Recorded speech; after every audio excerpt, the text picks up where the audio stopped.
Good morning बच्चों, मैं आपकी हिंदी की टीचर आपकी क्लास 8 की हिंदी पाठ्य पुस्तक कदम का छठा अध्याय आपको पढ़ाने जा रही हूँ, जो कि एक व्यंग्यात्मक निबंध है जिसका शीर्षक है अतिथि देवो भव। प्रस्तुत पाठ में व्यंग्यात्मक ललित निबंध है जिसके लेखक ने आज के संदर्भ में अतिथि देवो भव को असमय कहकर परिभाषित किया है। प्राचीन काल में अतिथि भोग लगाने और आनंद देने के लिए देव बनकर पधारते थे, किंतु आज अतिथि शोषण करने के लिए आते हैं। साधन, समय और स्थान के अभाव में ऐसमय अतिथि का आगमन समय साध्य व साध्य हो जाता है। जिससे आतिथ्य अतिथि का स्वागत करने में सक्षम नहीं हो पाता। अतिथि देवो भव के लेखक हैं आचार्य देवेंद्रनाथ शर्मा।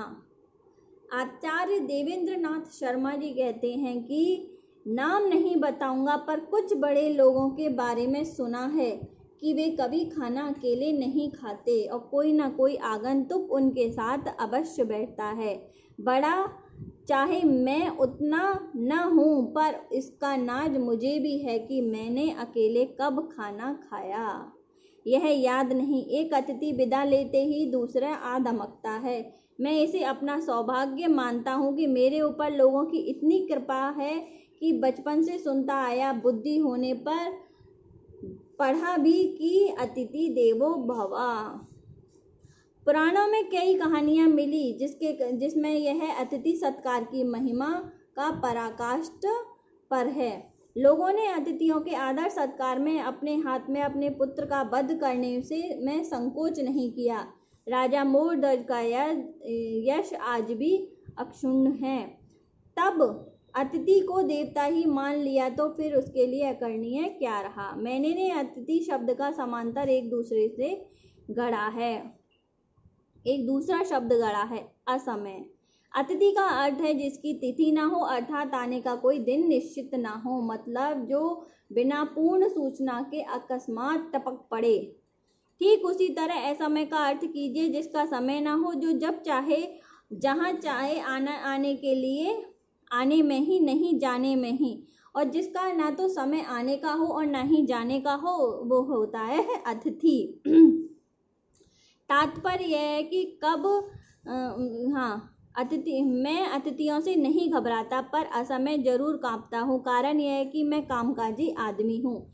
इस युग में कौन कामकाजी नहीं है। जिसको देखिए वही व्यस्तता से मारे सब परेशान हैं।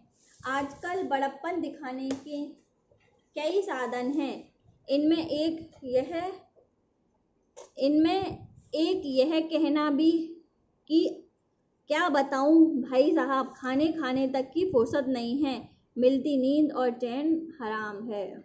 अर्थात कहने का अर्थ लेखक का ये है कि पहले के ज़माने में लोग अतिथियों का बहुत आदर सत्कार से स्वागत करते थे, परंतु आज की जो है व्यस्तता की जो जीवनचर्या लोगों की बन गई है, क्योंकि अतिथि का मतलब होता है उनका समय, दिन, टाइम कुछ भी उनका निश्चित नहीं होता, ना तो जाने का और ना आने का। लेकिन आज के युग में लोगों के पास इतनी फुर्सत नहीं है कि लोगों जो आए हुए अतिथियों का यानी मेहमानों का अच्छी तरह से वो स्वागत कर पाए या उनके लिए हर प्रकार से समय निकाल सकें। आज का जीवन बहुत ज़्यादा अत्यधिक व्यस्त हो चुका है। बात बहुत गलत हो ऐसा नहीं। जिसको देखिए चेहरे पर हवाइयाँ उड़ रही हैं, नाक की सीध में दौड़ा चला जा रहा है। आज इंसान इतना व्यस्त है कि किसी को भी समय नहीं है। कहने का अर्थ यह है आदमी ने मशीनें इजाद की आराम के लिए, मगर इजाद की यानी मशीनों का जो आविष्कार हुआ वो हुआ इंसान के आराम के लिए, मगर मकड़ी की तरह उन मशीनों में ही उलझकर वह आज़ादी को खो दिया है, अपनी हैसियत खो बैठा है। बाल बच्चों के बीच भी यानी अपने घर में भी वो अपने परिवार के साथ भी 10 मिनट से आराम से नहीं बैठ सकता। दिल बहलाने का समय उसे नहीं मिलता। आनंद का भी कठोर कर्तव्य न मान लीजिए कि कभी हाथ न लगे। ऐसी स्थिति में जब कोई आता है तो वह स्वभावतः हृदय शंका को होता है, यानी ऐसी व्यस्त जिंदगी में, जीवनचर्या में जब कोई अतिथि मेहमान आता है तो वह अच्छा नहीं लगता। अतिथि देव आते हैं, केवल अन्न खाते हैं, किंतु ऐसे में देव जो जान खा जाते हैं। यों आजकल अन्न भी कुछ कम महंगा नहीं है, पर जान तो सबसे अधिक महंगी ही है।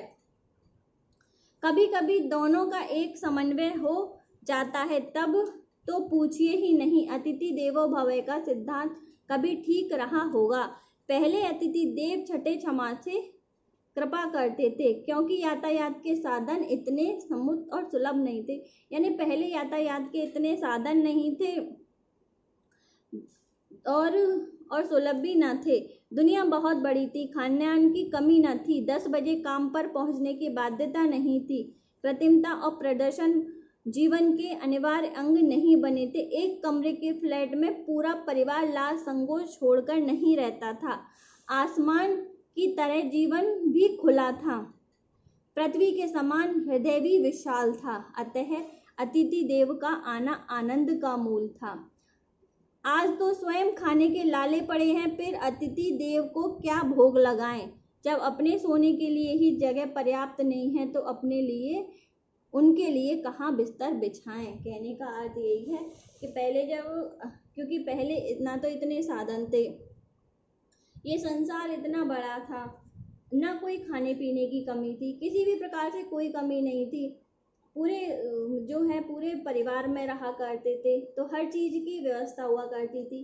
पर आज जो है किसी के पास ना तो समय है, ना ही खाने के लिए इतना है कि वो खुद तो खाने के लाले पड़ते हैं शहरों में, तो दूसरे अतिथि यानी मेहमान को क्या खिलाएं। ना उनके पास सोने के लिए है, ना कोई और साधन है।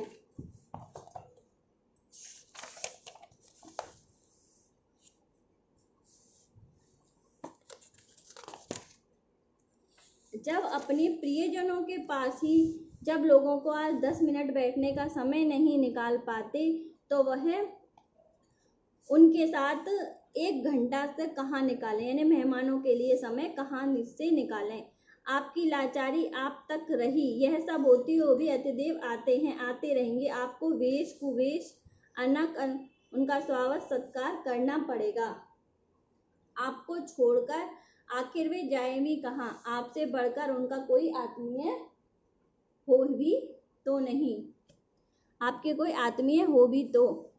अभी हाल में मेरे यहाँ एक अतिदेव पधारने से पहले उन्होंने पत्र लिखा कि मुझसे मिले बहुत दिन हो गए हैं, अतः मिलने की उत्कंठा है। तो गौर रूप से एक छोटा मोटा दूसरा काम भी है।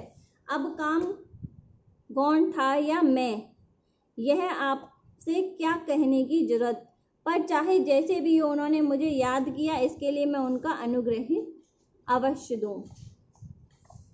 हूँ। अपने अतिथियों को की व्यक्तिक विशेषता का वर्णन करूँ तो महाभारत की संख्या में 1 से 2 हो जाएगी, और वेद व्यास का यह दावा कि महाभारत के जैसा दूसरा ग्रंथ नहीं लिखा जा सकेगा खंडित हो जाएगा। महर्षि के वचन की मर्यादा भी भंग करना नहीं चाहता, पर इतना है कि अतिथि भी 1 से 1 आते हैं। एक मेरे नियमित अतिथि हैं, नियमित इसलिए कि उन्होंने मुझे अपना शाश्वत कृपा पात्र बना रखा है। इसकी कई खूबियां हैं, 1 से 1 मजेदार, 1 से 1 पर भोजन, खासकर भोजन के मामले में बहुत ही सावधान। उदाहरणार्थ दाल में पानी का अंश उन्हें असह्य है, लेकिन उतनी गाढ़ी दाल भी गले के नीचे नहीं उतर नहीं सकती, इसलिए उन्हें ढीला करने के लिए कम से कम 100 ग्राम शुद्ध देसी घी चाहिए।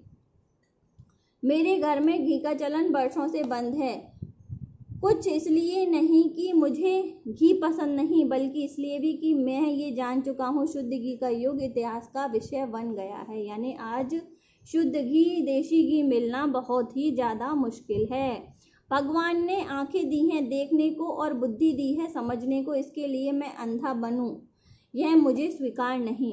अतः जब कोई यह कहता है कि बाजार से खरीद कर शुद्ध घी खाता है, तो पहुंचे हुए संत की तरह मैं केवल चुप रह जाता हूँ, क्योंकि मैं जानता हूँ बाजार में शुद्ध घी नहीं मिलता, या कभी हल्के से मुस्कुरा देता हूँ। अब मैं एक ही प्रमाण पर विश्वास रखता हूँ कि वह प्रत्यक्ष। शेष प्रमाण दार्शनिक चर्चा के लिए ही उपयोगी हैं।